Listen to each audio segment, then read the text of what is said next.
Good evening all. മൂന്നാമത്തെ സീരീസിലേക്ക് എല്ലാവർക്കും സ്വാഗതം.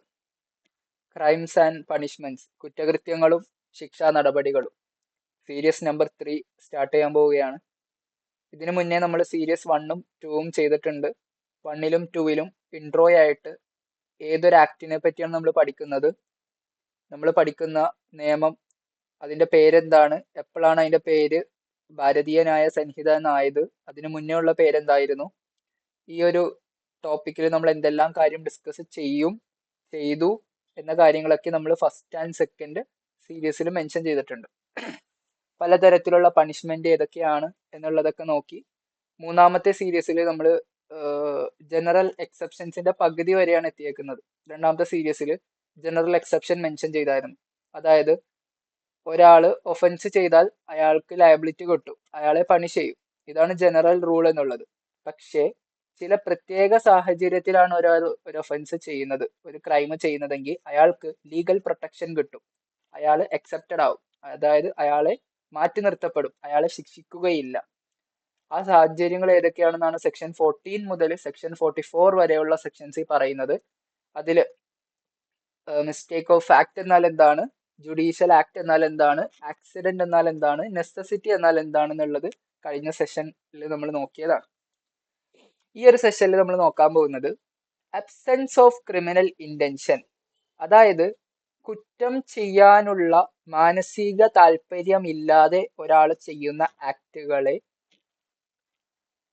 ആ ആക്ടും ഇവിടെ എക്സെപ്റ്റഡ് ആണ്, അതായത് അങ്ങനെയുള്ള ആക്ടുകൾക്കും ശിക്ഷ നൽകപ്പെടുകയില്ല. ഈ ഒരു കാറ്റഗറിയുടെ അണ്ടറിൽ ഒരുപാട് പ്രവൃത്തികൾ വരുന്നുണ്ട്. ഒന്നാമത്തതാണ് ഡോളി ഇൻകപാക്സ് എന്ന് പറയും. അതായത് ഇൻകാപ്പബിൾ ആയിട്ടുള്ള ആളുകളുടെ പ്രവൃത്തികളെ നിയമം ശിക്ഷിക്കാറില്ല. ഇൻകാപ്പബിൾ എന്നുകൊണ്ട് ഉദ്ദേശിക്കുന്നത് നമ്മുടെ BNS വ്യക്തമായി പറയുന്നുണ്ട്, 7 വയസ്സിൽ താഴെയുള്ള കുട്ടികൾ, അവരെയാണ് ഇൻകാപ്പബിൾ എന്ന് വിളിക്കുന്നത്.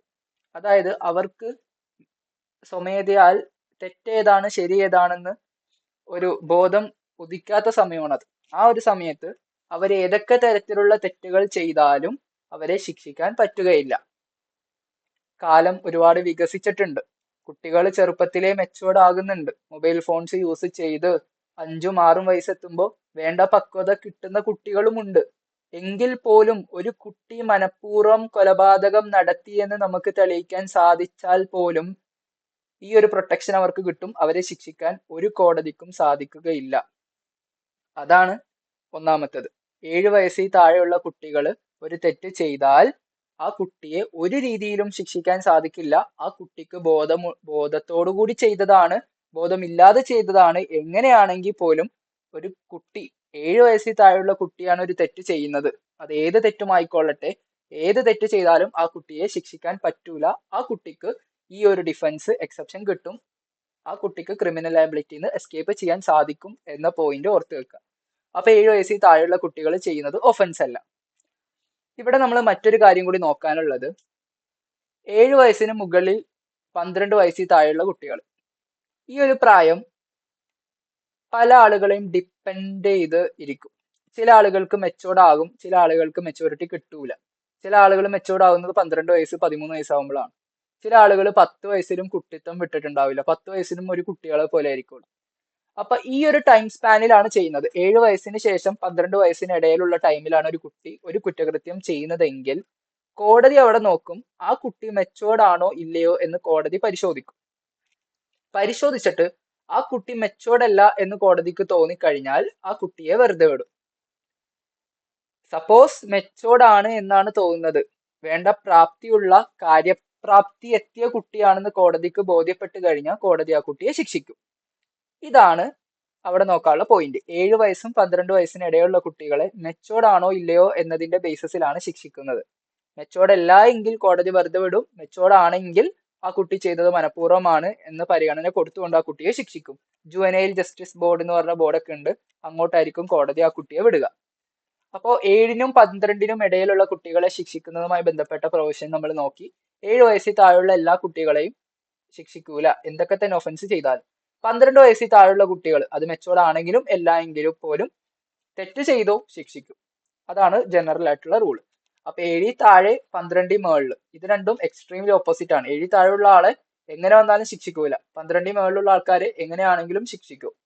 7നും 12ന്റെ ഇടയിലുള്ള ആ ഒരു പ്രായത്തിലാണ് മെച്ചുവർഡ് ആണോ ഇല്ലയോ എന്നുള്ള ഡിറ്റർമിനേഷൻ കോടതി നോക്കുക. ഇതാണ് ഡോളി ഇൻകപാക്സ്. ഒന്നാമത്തെ അബ്സെൻസ് ഓഫ് ക്രിമിനൽ ഇന്റൻഷൻ, അതായത് മാനസിക വിഭ്രാന്തി, കൊലപാതകമോ അല്ലെങ്കിൽ മറ്റു ഒഫൻസുകളോ കമ്മിറ്റ് ചെയ്യാനുള്ള വിഭ്രാന്തി ഇല്ലായ്മ, ആ ഒരു റീസൺ കൊണ്ട് മാത്രം ആ കുട്ടികൾക്ക്, ആ പറയപ്പെട്ട ആളുകൾക്ക് എന്ത് ചെയ്യാൻ പറ്റും,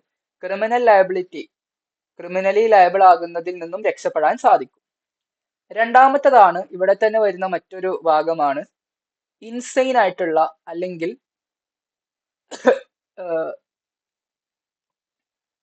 ഇഡിയറ്റ് ആയിട്ടുള്ള ലുനാറ്റിക് ആയിട്ടുള്ള ആളുകൾ, പൊട്ടന്മാര്, ബുദ്ധിയില്ലാത്ത അല്ലെങ്കിൽ ബുദ്ധിക്ക് ഭ്രമം സംഭവിച്ച, ബുദ്ധിക്ക് വേണ്ട ചിന്തിക്കാനുള്ള ഒരു വേണ്ട ക്യാപ്പബിലിറ്റി ഇല്ലാത്ത ആളുകൾ, അവരെയും ലീഗലി പ്രൊട്ടക്ട് ചെയ്യപ്പെടും.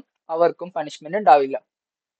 ബോധമില്ലാത്ത കുട്ടിയാണ് അല്ലെങ്കിൽ വയ്യാത്ത കുട്ടിയാണ്, ആ കുട്ടിയാണ് ഒരു ഒഫൻസ് കമ്മിറ്റ് ചെയ്തത്, ഒരു സ്ഥലത്ത് പോയി അടി ഉണ്ടാക്കി ഒരാളെ കൊന്നു കഴിഞ്ഞാൽ ഇൻസെയിൻ എന്നാ വിളിക്കുക അങ്ങനെയുള്ള കുട്ടികൾ എന്നല്ല, എത്ര പ്രായമെത്തിയ ആളുകളാണെങ്കിലും ഇൻസെയിൻ ആയിട്ടുള്ള ആളുകളാണെങ്കിൽ കോടതി അവരെ ശിക്ഷിക്കൂല, അവരെ വെറുതെ വിടും. അപ്പൊ ഇൻസെയിൻ ആയിട്ടുള്ള ആക്ടുകൾ ചെയ്താൽ അത് ലീഗലി എക്സംപ്റ്റഡ് ആണ്, പ്രൊട്ടക്റ്റഡ് ആണ്, അവരെ ശിക്ഷിക്കാൻ കോടതിക്ക് സാധിക്കില്ല, കോടതി അവരെ ശിക്ഷിക്കൂല. അപ്പൊ ഇൻസെയിൻ ആയിട്ടുള്ള ഡോളി ഇൻകപാക്സ് അല്ല, ഇൻസെയിൻ ആയിട്ടുള്ള, ലുനാറ്റിക് ആയിട്ടുള്ള, ഇഡിയറ്റ് ആയിട്ടുള്ള ആളുകൾ, ബുദ്ധിക്ക് ഭ്രമം സംഭവിച്ചിട്ടുള്ള, മന്ദബുദ്ധി ആയിട്ടുള്ള ആളുകളെ കോടതി എന്ത് ചെയ്യില്ല, ശിക്ഷിക്കൂല, അവർക്ക് ലീഗൽ പ്രൊട്ടക്ഷൻ ലഭിക്കും. അടുത്തതാണ് ഇൻടോക്സിക്കേഷൻ. ഇൻടോക്സിക്കേഷൻ എന്ന് പറഞ്ഞു കഴിഞ്ഞാൽ സ്വന്തം പ്രവൃത്തി മൂലം ശരീരത്തില് എന്ത് ചെയ്തത്, ശരീരത്തിലെ ബോധം നഷ്ടപ്പെട്ട ആളുകൾ, അതായത് സ്വന്തം പ്രവൃത്തി എന്നല്ല, ഏതെങ്കിലും സബ്സ്റ്റൻസ് ഉള്ളിൽ കടന്നിട്ട് ബോധം നഷ്ടപ്പെടുക, കള്ള് കുടിച്ച് ലഹരി ബാധിക്കുക, കഞ്ചാവ് അടിച്ചിട്ട് ബോധം പോവുക, ഇങ്ങനെയൊക്കെ സംഭവിച്ച ആ ഒരു ടൈം സ്പാനിൽ അവർക്ക് ബോധം ഉണ്ടാവില്ല. അവർ ചെയ്യുന്ന ആക്ട് എന്താണ്, എന്ത് ശരിയാണോ തെറ്റാണോ എന്ന് മനസ്സിലാക്കാനുള്ള ഒരു സ്വബോധം അവർക്ക് ഉണ്ടാവില്ല. ഈ ഒരു ടൈം പീരീഡിൽ അവർ ചെയ്യുന്ന ആക്ടിനെ നമുക്ക് ശിക്ഷിക്കാൻ പറ്റോ ഇല്ലയോ എന്നുള്ളത് ഒരു ചോദ്യമാണ്. ഇവിടെ രണ്ട് കാര്യങ്ങളാണ് നോക്കേണ്ടത്. അയാള് സ്വന്തം ഇഷ്ടത്തോടു കൂടിയാണ് അത് വലിച്ചു കയറ്റിയത്, കഞ്ചാവാണെങ്കിലും കള്ളാണെങ്കിലും സ്വന്തം ഇഷ്ടപ്രകാരം അത് കുടിക്കുകയും എന്നിട്ടൊരു ഒഫൻസ് കമ്മിറ്റ് ചെയ്യുകയും ചെയ്താൽ അവരെ ശിക്ഷിക്കും, അവർക്ക് ഈ പ്രൊട്ടക്ഷൻ കിട്ടൂല. ഇവിടെ പ്രൊട്ടക്ഷൻ കിട്ടുന്നത് മറ്റൊരാളുടെ നിർബന്ധത്താൽ വഴങ്ങി കുടിച്ചുപോയി, മറ്റൊരാളുടെ നിർബന്ധത്താൽ കഞ്ചാവ് വലിച്ചു, അല്ലെങ്കിൽ മറ്റൊരാള് നിർബന്ധിപ്പിച്ച് ചെയ്യിപ്പിച്ചു, ഇയാള് വേണ്ടാന്ന് പറഞ്ഞിട്ടും മറ്റൊരാള് ഇയാളുടെ താല്പര്യം നോക്കാതെ ബലം പ്രയോഗിച്ച് വെള്ളം കുടിപ്പിച്ചു, കള്ള് കുടിപ്പിച്ചു, അല്ലെങ്കിൽ കഞ്ചാവ് വലിപ്പിച്ചു, അല്ലെങ്കിൽ മറ്റേതെങ്കിലും ഇൻടോക്സിക്കേഷൻ ഉള്ള substance, narcotic drugs and psychotropic ആയിട്ടുള്ള സബ്സ്റ്റൻസ് നമ്മുടെ ശരീരത്തിലോട്ട് ഇൻജക്ട് ചെയ്തു, നമ്മുടെ സ്വയിഷ്ടപ്രകാരമല്ല, മറ്റൊരാള് നമ്മളിൽ നിർബന്ധിപ്പിച്ച് ചെയ്തു. അങ്ങനെയുള്ള ആളുകൾ, ആ ഒരു ഇൻടോക്സിക്കേറ്റഡ് ആയിട്ടുള്ള ആളുകൾ ആ ഒരു ടൈം സ്പാനിൽ, ബോധമില്ലാത്ത ടൈമിൽ എന്തെങ്കിലും ഒഫൻസ് കമ്മിറ്റ് ചെയ്താൽ അവർക്കും പ്രൊട്ടക്ഷൻ കിട്ടും. ശ്രദ്ധിക്കുക, സ്വന്തം വലിച്ചു കയറ്റിയിട്ട് സ്വന്തം കുടിച്ചിട്ട് പോയി ഒഫൻസ് കമ്മിറ്റ് ചെയ്താൽ പ്രൊട്ടക്ഷൻ കിട്ടും എന്നല്ല കേട്ടോ ഇവിടെ പറയുന്നത്. അവർക്ക് പ്രൊട്ടക്ഷൻ ഒന്നും ഇല്ല. മറ്റൊരാള് സ്വന്തം ഇഷ്ടമില്ലാതെ മറ്റൊരാള് നിർബന്ധിച്ച് ചെയ്യിപ്പിച്ച്, സ്വന്തം വില്ലിന് എഗെയിൻസ്റ്റ് ആയിട്ട് മറ്റൊരാള് നിർബന്ധിച്ച് ചെയ്യിപ്പിച്ചിട്ട് ആ ഒരു ഇൻടോക്സിക്കേഷൻ നിലനിൽക്കുന്ന ടൈം സ്പാനിൽ ചെയ്യപ്പെടുന്ന ആക്ടുകൾക്കാണ് ഇവിടെ പ്രൊട്ടക്ഷൻ ലഭിക്കുക. ആ ഒരു കാര്യം പ്രത്യേകം ശ്രദ്ധിക്കുക. അതാണ് മൂന്നാമതായിട്ട് അബ്സെൻസ് ഓഫ് ക്രിമിനൽ ഇന്റൻഷന്റെ അകത്ത് നോക്കാനുള്ളത്. 3 കാര്യങ്ങളാണ് അബ്സെൻസ് ഓഫ് ക്രിമിനൽ ഇന്റൻഷനിൽ നോക്കാനുള്ളത്. ഒന്ന്, കുട്ടികളുടെ കാര്യം. 7 വയസ്സിൽ താഴെയുള്ള കുട്ടികളും 12 വയസ്സുകൾ മുകളിലുള്ള കുട്ടികളുടെ കാര്യം നമ്മൾ മെൻഷൻ ചെയ്തു. 7നും 12നും ഇടയിലുള്ള കുട്ടികളുടേത് മെച്ചോർഡ് ആണോ ഇല്ലയോ എന്നതിന്റെ ബേസിസിലായിരിക്കും എന്ന കാര്യം പറഞ്ഞു. രണ്ടാമത്തത് ഇൻസെയിൻ ആയിട്ടുള്ള, ബോധമില്ലാത്ത ആളുകൾ, ബുദ്ധിക്ക് എന്തെങ്കിലും കോട്ടം സംഭവിച്ച ആളുകൾ, അവർ ചെയ്യുന്ന ആക്ടുകളുടെ പേരിലും അവരെ ശിക്ഷിക്കാൻ പറ്റൂല. മൂന്നാമത്തതാണ് ഏത്, ഇൻടോക്സിക്കേറ്റഡ് ആയിട്ടുള്ള, മറ്റൊരാളുടെ നിർബന്ധത്താൽ ലഹരി വലിച്ചു കയറ്റിയ ആള്, അയാള് കമ്മിറ്റ് ചെയ്യുന്ന ആ ഒരു ബോധമില്ലാത്ത ടൈമിൽ കമ്മിറ്റ് ചെയ്യുന്ന ആക്ടുകൾക്കും അയാളെ ലേബിളാക്കാൻ സാധിക്കില്ല എന്ന പോയിന്റും കൂടി നോക്കി വെക്കുക. ലാസ്റ്റ് വൺ അല്ല, മുന്നത്തെ act is done by consent. അതായത് അനുവാദത്തോടു കൂടി നമ്മൾ ചെയ്യുന്ന ആക്ടുകൾ, ഇത് കൂടുതലും ഡോക്ടർമാരെ പ്രൊട്ടക്ട് ചെയ്യാനുള്ള ഒരു ഭാഗമാണ്. നമ്മൾ ഓപ്പറേഷൻ ഒക്കെ പോകുമ്പോൾ നമ്മൾ കൺസെന്റ് കൊടുക്കൂലേ, വലിയ സർജറി ഒക്കെ ആകുമ്പോൾ ചിലപ്പോൾ മരിച്ചു പോകാനുള്ള പോസിബിലിറ്റി ഉണ്ട് ആ ഒരു ഓപ്പറേഷൻ നടത്തി കഴിഞ്ഞാൽ. ഒരു റിസ്ക് എടുക്കലാണ്. ചിലപ്പോൾ രക്ഷപ്പെടും, ചിലപ്പോൾ അസുഖം തന്നെ മാറും, ചിലപ്പോൾ മരിച്ചു പോകും. ഈ ഒരു ടൈമിൽ നമ്മൾ എഴുതി കൊടുക്കും, എന്റെ ശരീരത്തിൽ എന്ത് പറ്റിയാലും എനിക്ക് കുഴപ്പമില്ല. അങ്ങനെ ഡോക്ടർ നമ്മളെ സർജറി നടത്തും. അങ്ങനെ നമ്മൾ മരിച്ചു പോയി കഴിഞ്ഞാൽ നമ്മുടെ പാരന്റ്സോ നമ്മുടെ ഗാർഡിയൻസോ അവർക്ക് ഡോക്ടർമാരിനെതിരെ കേസ് കൊടുക്കുമ്പോൾ അവർ യൂസ് ചെയ്യുന്ന ഡിഫൻസ് ആണ് act is done by consent. കൺസെന്റോട് കൂടി ചെയ്ത ആക്ട് ആണ്, അപ്പോൾ അവരെ ശിക്ഷിക്കാൻ പറ്റൂല. ഈവൻ ദോ കൺസെന്റ് ഇല്ലാതെ ഡോക്ടർമാർ വല്ല സർജറി നടത്തി അങ്ങനെ പേഷ്യന്റ് മരിച്ചാൽ പോലും അത്യാഹിത സമയത്താണ് ഡോക്ടർ ആ ഒരു സർജറി നടത്തിയതെങ്കിൽ ഡോക്ടർമാരെ ശിക്ഷിക്കാൻ നമുക്ക് പറ്റൂല. ഒരു ഉദാഹരണത്തിന് ഒരു എമർജൻസി കേസ്, റോഡ് ആക്സിഡന്റ് ആയിട്ട് ഒരു പേഷ്യന്റ് വന്നു. അപ്പോൾ ആ പേഷ്യന്റിന് അടിയന്തരമായിട്ട് ഒരു സർജറി നടത്തേണ്ടതായിട്ടുണ്ട്. അവിടെ ഗാർഡിയൻസ് ആരും ഇല്ല അറ്റ് എ ടൈം ഹോസ്പിറ്റലിൽ. ആ ഒരു ടൈമിൽ കൺസെന്റ് വാങ്ങാനോ ഒന്നിനുള്ള നേരം ഇല്ല. അപ്പൊ ഡോക്ടർ എന്ത് ചെയ്തു, ഗുഡ് ഫെയ്ത്തിൽ ആരോഗ്യം നിലനിർത്താൻ വേണ്ടി ഓപ്പറേഷൻ നടത്തി. പക്ഷെ ആ പേഷ്യന്റ് മരിച്ചുപോയി. എങ്കിൽ വിത്തൗട്ട് കൺസെന്റ് ആണ് ഒരു ആക്ട് ഡോക്ടർ ചെയ്തത്, അത് ഗുഡ് ഫെയ്ത്തിലാണ്, നല്ല ഉദ്ദേശത്തോടു കൂടി ചെയ്തിട്ടാണ് അങ്ങനെ ഒരാൾ മരിക്കുന്നതെങ്കിൽ അങ്ങനെയുള്ള ആക്ടുകളുടെ പേരിലും ഡോക്ടറിനെ നമുക്ക് ശിക്ഷിക്കാൻ പറ്റൂല. അതും ലീഗലി പ്രൊട്ടക്റ്റഡ് ആയിട്ടുള്ള ഒരു സംഭവമാണ് എന്നത് നോക്കി വെക്കുക. ഇതും ഒരു ഡിഫൻസ് ആണ്. ഇങ്ങനെയുള്ള ആളുകളെയും നമുക്ക് എന്ത് ചെയ്യാൻ പറ്റില്ല, ശിക്ഷിക്കാൻ സാധിക്കില്ല. ആൻഡ് അടുത്ത ഒന്നാണ് ട്രിഫിൾ ആക്ട്. പിച്ചി, നുള്ളി, മാന്തി, തള്ളിയിട്ടു അങ്ങനെ പറഞ്ഞിട്ടുള്ള ചെറിയ ചെറിയ കേസുകൾ. ഞാനിപ്പോ മറ്റൊരാളുടെ ബുക്കിന്റെ പേപ്പർ എടുത്ത് കീറി, അയാൾ എനിക്കെതിരെ പെറ്റീഷൻ കൊടുത്ത് ക്രിമിനൽ ആക്ഷൻ ഒക്കെ എടുക്കാൻ നിന്നതിനാൽ കോടതി ഞാൻ പറയും ഒരു 2 പേജ് കീറിപ്പോയി അറിയാതെ, അല്ലെങ്കിൽ കീറിയതാണ്, ഞാൻ ശരിയായി കൊടുത്തോളാം. ചെറിയ ചെറിയ ട്രിഫിൾ ആയിട്ടുള്ള ആക്ടുകൾ, ഡി മിനിമസ് നോൺ കുറാറ്റ ലെക്സ് എന്ന് ലീഗൽ മാക്സിം ലോയിൽ പറയുന്ന ഒരു ടേമാണ്.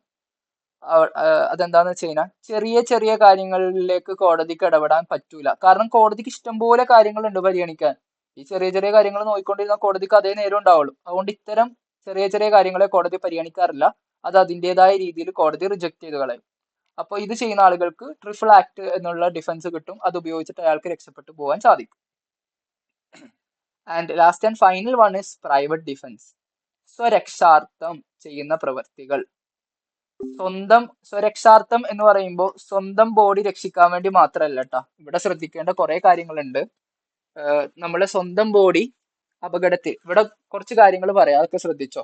സ്വന്തം ബോഡിയെ ഒരാള് അപകടത്തിൽ പെടുത്താനായിട്ട് വരുന്നു, അല്ലെങ്കിൽ താനുമായി ബന്ധമുള്ള എന്ന് പറഞ്ഞു കഴിഞ്ഞാൽ ബന്ധം വേണമെന്നില്ല, മറ്റൊരു മനുഷ്യന്റെ അല്ലെങ്കിൽ മറ്റൊരാളുടെ ദേഹത്ത് ഉപദ്രവം ഉണ്ടാക്കാൻ വേണ്ടി ഒരാൾ വരുന്നു. അത് സ്ട്രേഞ്ചർ ആയിക്കൊള്ളട്ടെ, ഒരു പരിചയമില്ലാത്ത ഒരാളായിക്കൊള്ളട്ടെ.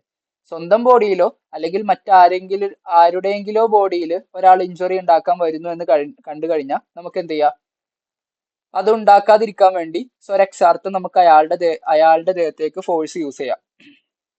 ഞാൻ നോക്കുമ്പോൾ ബസ് സ്റ്റാൻഡിൽ എൻ്റെ അപ്പുറത്ത് നിൽക്കുന്ന ചേട്ടനെ അടിക്കാൻ വേണ്ടി ഒരാൾ വടിയും വെച്ച് വരുന്നു. Then I can use the defence of private defence. എനിക്കൊരു വടിയെടുത്ത് അയാളെ തല്ലി ഓടിക്കാം. അപ്പൊ എന്നെ ഇടിക്കാൻ വന്നതല്ലല്ലോ, പിന്നെ ഞാൻ എന്തിനാ അടിച്ചു എന്ന ചോദ്യമൊന്നും അവിടെ ഇല്ല. എന്നെയോ അല്ലെങ്കിൽ ഞാനല്ലാതെ മറ്റേതെങ്കിലും ആളുകളെയോ ഉപദ്രവിക്കാൻ ആരെങ്കിലും വരുമ്പോൾ അവരുടെ ബോഡിയോ അല്ലെങ്കിൽ എൻ്റെ ബോഡിയോ, ഒന്നുകിൽ അവരുടെ ബോഡി രക്ഷിക്കാൻ വേണ്ടി നമുക്ക് അവരെ അടിക്കാം, അല്ലെങ്കിൽ എന്നെ അടിക്കാൻ വന്നാൽ അപ്പോഴും എനിക്ക് അടിക്കാം. ഈ 2 ഇൻസ്റ്റൻസിലും എനിക്ക് എന്ത് ചെയ്യാം, ഈ ഉപദ്രവിക്കാൻ വരുന്ന ആളുകൾക്ക് നേരെ ഫോഴ്സ് യൂസ് ചെയ്യാം. നമ്മുടെ ശരീരത്തിൽ മാത്രമല്ല, നമ്മുടെ പ്രോപ്പർട്ടി എടുത്ത് അടിച്ചു മാറ്റാൻ വരുന്ന ആളുകൾക്കെതിരെയും പ്രൈവറ്റ് ഡിഫൻസ് യൂസ് ചെയ്യാം. വീട്ടിലിരിക്കുമ്പോൾ ഒരാൾ നമ്മുടെ പെട്ടി തട്ടിക്കൊണ്ടു പോകാൻ വേണ്ടി ഫോഴ്സ് യൂസ് ചെയ്യാനുണ്ട്. ഇവിടെ പെട്ടി താടാന്ന് പറഞ്ഞ് വലിച്ചുകൊണ്ട് പോകാൻ പോണേ, അവനെ 2 ഇടി കൊടുത്ത് അവനെ നിലത്തിട്ടാലും കുഴപ്പമില്ല, നിയമം നമ്മളൊന്നും ചെയ്യൂല, പ്രൈവറ്റ് ഡിഫൻസ് ആണ്. അപ്പൊ സ്വന്തം ബോഡി, സ്വന്തം പ്രോപ്പർട്ടി, അല്ലെങ്കിൽ മറ്റുള്ളവരുടെ ബോഡി അല്ലെങ്കിൽ മറ്റുള്ളവരുടെ പ്രോപ്പർട്ടി രക്ഷിക്കാൻ വേണ്ടി നമുക്ക് ആവശ്യമായ അളവിൽ ഫോഴ്സ് യൂസ് ചെയ്യാം, ആവശ്യമുള്ള സമയത്ത് മാത്രം. 2 കാര്യങ്ങൾ ശ്രദ്ധിക്കുക, ആവശ്യമായ അളവും ആവശ്യമുള്ള സമയവും. ഞാൻ വെറുതെ ഊഹിക്കാനാണ്, റോട്ടിൽ അപ്പുറത്ത് കൂടി നടന്നു പോകുന്ന ഒരുത്തൻ പ്രധാനപ്പെട്ട ഗുണ്ടയാണ്, അവൻ ഏത് സമയവും എൻ്റെ നേരെയോ എൻ്റെ നാട്ടുകാർക്ക് നേരെയോ വരാൻ ചാൻസ് ഉണ്ട്. അതുകൊണ്ട് ഒരു വടിയെടുത്ത് അവനെ പോയി അങ്ങോട്ട് അടിച്ചേക്കാം, അത് പറ്റൂല. ആവശ്യമുള്ള സമയത്ത് മാത്രമേ പ്രൈവറ്റ് ഡിഫൻസ് യൂസ് ചെയ്യാൻ നമുക്ക് പറ്റുള്ളൂ. അവൻ നമ്മളെ അടിക്കാൻ വരുന്നു എന്നൊരു അപ്രഹെൻഷൻ, പേടിപ്പിക്കൽ, അത് നമുക്ക് ഉണ്ടാവണം. അപ്പോഴേ നമുക്ക് അയാളെ അടിക്കാൻ പറ്റുള്ളൂ. മാത്രമല്ല ആവശ്യമുള്ള അളവ്, അവൻ നമ്മളെ വടി കൊണ്ടാണ് അടിക്കാൻ വരുന്നതെങ്കിൽ നമുക്ക് വടി കൊണ്ട് തിരിച്ചോടിക്കാം. ഇനി അവൻ കത്തി കൊണ്ട് കുത്താൻ വരികയാണ്, നമ്മളെ കൊലപാതകം നടത്താൻ വരികയാണ്, അങ്ങനെയുള്ള ഇൻസ്റ്റൻസ് ഒക്കെ ആണെങ്കിൽ നമുക്ക് എന്ത് ചെയ്യാം, അതിനനുസരിച്ചിട്ടുള്ള കത്തിയും തോക്കും കൊണ്ട് പ്രതിരോധിക്കാം. ഈവൻ ദാറ്റ് പേഴ്സൺ മരിച്ചു പോയാലും നിയമം നമ്മളെ ഒന്നും ചെയ്യൂല. നമ്മൾ ഈ ചെയ്യുന്ന പ്രൈവറ്റ് ഡിഫൻസ് മൂലം എതിരാളി മരിച്ചു പോയാൽ പോലും നമ്മളെ നിയമം ഒന്നും ചെയ്യൂല. അത് എപ്പോഴൊക്കെയാണെന്നറിയോ? മറ്റൊരാളെ കൊല്ലാൻ വരെ റൈറ്റ് ഉണ്ട്. അത് നമുക്ക് സർട്ടൈൻ സിറ്റുവേഷൻസിലേ ഉള്ള റൈറ്റ്. ഒന്ന്, നമ്മളെ കൊലപാതകം നടത്താൻ വേണ്ടി ഒരാൾ വന്നു, അല്ലെങ്കിൽ നമ്മുടെ ദേഹത്ത് വലിയ രീതിയിലുള്ള ഇഞ്ചുറി ഉണ്ടാക്കാൻ, കൈയടിച്ചു പൊട്ടിക്കാനോ കാലടിച്ചു പൊട്ടിക്കാനോ വേണ്ടി ഒരാൾ വന്നു, അല്ലെങ്കിൽ റേപ്പ് ചെയ്യാൻ വേണ്ടി, ബലാത്സംഗം ചെയ്യാൻ വേണ്ടി ഒരു സ്ത്രീയുടെ അടുത്തിലേക്ക് ഒരാൾ വന്നു. ഈ പറയപ്പെട്ടിട്ടുള്ള ഇൻസ്റ്റൻസ്, ഈ പറയപ്പെട്ടിട്ടുള്ള സിറ്റുവേഷൻസ് ഉണ്ടായാൽ എന്ത് ചെയ്യാം? നമുക്ക് മറ്റാൾക്കെതിരെ പ്രൈവറ്റ് ഡിഫൻസ് യൂസ് ചെയ്യാം. ആ ഡിഫൻസിലൂടെ മറ്റാൾ മരിച്ചു പോയാലും ഒരു കുഴപ്പമില്ല. റേപ്പ് ചെയ്യാനൊക്കെ വരുമ്പോൾ ഒരു സ്ത്രീ കൈയും കെട്ടി നോക്കിക്കണം എന്നല്ല, വീട്ടിൽ കിട്ടുന്ന കത്തി കൊണ്ട് കുത്തി കൊന്നേക്കുക, അത്രേ ഉള്ളൂ. ഒരാൾ നമ്മളെ റേപ്പ് ചെയ്യാൻ വേണ്ടി നമ്മുടെ അടുത്തോട്ട് വന്നു കഴിഞ്ഞാൽ, അയ്യോ നിയമം നമ്മളെ എനിക്ക് കൊല്ലാനുള്ള റൈറ്റ് ഉണ്ടാ, നിയമം എന്നെ കൊല്ലോ, ഒന്നും നോക്കണ്ട. റേപ്പ് ചെയ്യാനാണ് അയാൾ വന്നതെങ്കിൽ, റേപ്പ് ചെയ്യാനുള്ള ഇന്റൻഷൻ അയാൾ കാണിക്കുന്നുണ്ടെങ്കിൽ കിട്ടുന്നത് വെച്ച് തലക്കടിച്ച് കൊന്നേക്കുക. നിയമം നമ്മളെ ഒന്നും ചെയ്യില്ല. നമുക്കത് പ്രൂവ് ചെയ്യാനുള്ള എവിഡൻസ് മാത്രം ഉണ്ടായാൽ മതി. നമ്മുടെ സാഹചര്യവും നമ്മുടെ ബാക്കിയുള്ള സിറ്റുവേഷൻസും എവിഡൻസ്, ബാക്കിയുള്ള കാര്യങ്ങൾ എവിഡൻസ് ആയിട്ട് വെച്ചിട്ട് കോടതി നമുക്ക് രക്ഷപ്പെടാൻ സാധിക്കും. നമ്മളെ ഉപദ്രവിക്കാൻ, ഈ പറയപ്പെട്ടുള്ള കൊലപാതകം നടത്താനോ നമ്മുടെ കൈയും കാലം അടിച്ചു പൊട്ടിക്കാൻ, ചെറിയ രീതിയിലുള്ള ഇഞ്ചുറി അല്ല കേട്ടോ, അടിച്ചു പൊട്ടിച്ച് എല്ല് പൊട്ടിക്കുക, ഗ്രീവിയസ് ഹേർട്ട് എന്ന് പറയും, നമ്മുടെ ശരീരം മൊത്തത്തിൽ നശിപ്പിച്ച് കളയുക. ആ ഒരു ഇന്റൻഷനോടുകൂടി ഒരാൾ വന്നാൽ മാത്രമേ നമുക്ക് ഈ private defence which can be cause to death of that another person, മറ്റൊരാൾ മരിക്കുന്ന രീതിയിൽ നമുക്ക് പ്രൈവറ്റ് ഡിഫൻസ് യൂസ് ചെയ്യാൻ പറ്റുള്ളൂ. അല്ലാത്ത ഇൻസ്റ്റൻസിൽ ആവശ്യമുള്ള അളവിൽ മാത്രമേ പ്രൈവറ്റ് ഡിഫൻസ് യൂസ് ചെയ്യാൻ പറ്റുള്ളൂ. ഒരാൾ വടിവെച്ചടിക്കാൻ വരുമ്പോൾ തിരിച്ചു വടിവെച്ചടിക്കുക, അല്ലാതെ വെടിവെച്ചടിക്കാൻ വരുന്ന ആളെ കടാര കൊണ്ട് കത്തി കുത്തി കയറ്റാനൊന്നുള്ള റൈറ്റ് നമുക്ക് ലോ അനുവദിക്കുന്നില്ല എന്ന കാര്യം പ്രത്യേകം ഈ സിറ്റുവേഷനിൽ ഓർക്കുക. ഒരിക്കലും പ്രൈവറ്റ് ഡിഫൻസ് എക്സീഡ് ചെയ്യാൻ പാടില്ല. ആവശ്യമുള്ള അളവിനേക്കാൾ കൂടുതൽ ഉപയോഗിക്കാൻ പാടില്ല. ഉപയോഗിച്ചു കഴിഞ്ഞാൽ അത് നമുക്കെതിരെ തന്നെ അത് പ്രശ്നമായി വരും. നമുക്ക് അതിന്റെ പണിഷ്മെന്റും കാര്യങ്ങളും കിട്ടും, ആവശ്യമുള്ള അളവിനേക്കാൾ കൂടുതൽ യൂസ് ചെയ്താൽ. അപ്പൊ എത്രയാണോ ആവശ്യം അതിനനുസരിച്ചിട്ടുള്ള അളവ് മാത്രമേ യൂസ് ചെയ്യാം. ഇപ്പോ നമ്മുടെ ശരീരത്തിന് ത്രെട്ടൺ ആവുന്ന സിറ്റുവേഷൻസ് പറഞ്ഞു, അതേപോലെ നമ്മുടെ വീട് കത്തിക്കാൻ ഒരാൾ തന്നെയാണ് രാത്രി, അല്ലെങ്കിൽ നമ്മുടെ വീട്ടിൽ റോബറി, കൊള്ളയടി നടത്താൻ വേണ്ടി 2-3 ആൾക്കാർ നമ്മളെ ദേഹത്ത് അടിച്ചു പൊട്ടിച്ച് നമ്മുടെ വീട് സാധനങ്ങളൊക്കെ എടുത്തുകൊണ്ട് പോകാൻ പോണെയാണ്. റോബറി നടത്താനോ, മോഷണമല്ല കേട്ടാ, മോഷണത്തിന്റെ സിറ്റുവേഷനിലല്ല. മോഷണത്തിന് നമുക്ക് പ്രൈവറ്റ് ഡിഫൻസ് യൂസ് ചെയ്ത് അയാളെ അടിക്കാം, തൊഴിക്കാം, അത്രേ ഉള്ളൂ. പക്ഷെ റോബറി നടത്തണേണ്, അതായത് നമ്മളെ ഇടിച്ച് പൊട്ടിച്ചിട്ട് നമ്മളെ സാധനങ്ങൾ കൊണ്ടുപോകാൻ നോക്കണേണ്, അല്ലെങ്കിൽ നമ്മുടെ വീടുകൾ കത്തിക്കണേണ്, അല്ലെങ്കിൽ നമ്മുടെ കാറ് കത്തിക്കണേണ്, അതായത് നമ്മുടെ പ്രോപ്പർട്ടി കത്തിച്ച് നശിപ്പിക്കാൻ നോക്കുന്നു, അല്ലെങ്കിൽ രാത്രി വന്ന് വീട് പൊട്ടിക്കാൻ നോക്കുന്നു, അല്ലെങ്കിൽ റോബറി നടത്താൻ നോക്കുന്നു. ഈ പറയപ്പെട്ടുള്ള 3 ഇൻസ്റ്റൻസിലും നമുക്ക് എന്ത് ചെയ്യാം? പ്രൈവറ്റ് ഡിഫൻസ് യൂസ് ചെയ്യാം. ആ പ്രൈവറ്റ് ഡിഫൻസ് മറ്റൊരാളെ കൊല്ലുന്ന രീതിയിലാണെങ്കിൽ പോലും നിയമം നമ്മളെ ഒന്നും ചെയ്യൂല. നമുക്ക് നിയമത്തിന്റെ പ്രൊട്ടക്ഷൻ ലഭിക്കും. അപ്പൊ പ്രൈവറ്റ് ഡിഫൻസ് മറ്റൊരാളെ കൊല്ലുന്ന തരത്തിൽ ഉപയോഗിക്കാൻ പറ്റുന്നത് ഈ പറയപ്പെട്ടിട്ടുള്ള സിറ്റുവേഷൻസിലാണ്. കൊലപാതകം ചെയ്യാൻ വന്ന ആൾക്കെതിരെയോ റേപ്പ് ചെയ്യാൻ വന്ന ആൾക്കെതിരെയോ ഗ്രീവിയസ് ആയിട്ടുള്ള ഹേർട്ടുകൾ, അസാധാരണമായ രീതിയിലുള്ള മുറിവുകൾ ഉണ്ടാക്കാൻ വരുന്ന ആളുകൾക്കെതിരെയോ, അല്ലെങ്കിൽ വീട് കത്തിക്കാൻ വരുന്ന ആള്, നമ്മുടെ പ്രോപ്പർട്ടീസ് കത്തിച്ച് നശിപ്പിക്കാൻ വരുന്ന ആളുകൾ, അല്ലെങ്കിൽ റോബറി നടത്താൻ വരുന്ന ആളുകൾ. മോഷണമല്ല, റോബറി എന്ന് പറഞ്ഞാൽ നമ്മുടെ ദേഹത്ത് ഇഞ്ചുറി വരുത്തിയിട്ട് നമ്മുടെ സാധനങ്ങൾ അടിച്ചുകൊണ്ട് പോവുക, നമ്മളെ അടിച്ചു പൊട്ടിച്ചിട്ട് നമ്മുടെ വീട്ടിൽ നിന്ന് ടിവിയും സാധനങ്ങളും ഫ്രിഡ്ജും റിമോട്ടും അതൊക്കെ എടുത്തുകൊണ്ട് പോവുക. അതാണ് എന്ത് റോബറി എന്നുള്ളത്. അപ്പൊ റോബറി കമ്മിറ്റ് ചെയ്യാൻ വരുന്ന ആളുകൾക്കെതിരെയും നമുക്ക് എന്ത് ചെയ്യാം? അവനെ കമ്മിറ്റ് ചെയ്യുന്നതിന്റെ ഇടക്ക് നമുക്ക് പ്രൈവറ്റ് ഡിഫൻസ് യൂസ് ചെയ്യാം. അടിച്ചവന്റെ തല പൊട്ടിച്ച് അവൻ മരിച്ചു പോയാൽ പോലും നിയമം നമ്മളെ ഒന്നും ചെയ്യില്ല, നമുക്ക് ലീഗൽ പ്രൊട്ടക്ഷൻ ലഭിക്കും എന്ന കാര്യം പ്രത്യേകം ഓർക്കുക. അപ്പൊ ഇത്രയും കാര്യങ്ങളാണ് നമുക്ക് ജനറൽ എക്സെപ്ഷൻസിന്റെ അകത്ത് മെയിൻ ആയിട്ട് നോക്കാനുള്ളത്. നമ്മൾ ഏതൊക്കെ നോക്കിയായിരുന്നു? മിസ്റ്റേക്ക് ഓഫ് ഫാക്ട് എന്താണെന്ന് നോക്കി, mistake of law is not excuse, mistake of fact മാത്രമേ എക്സ്ക്യൂസ് ഉള്ളൂ എന്നുള്ള കാര്യം നോക്കി.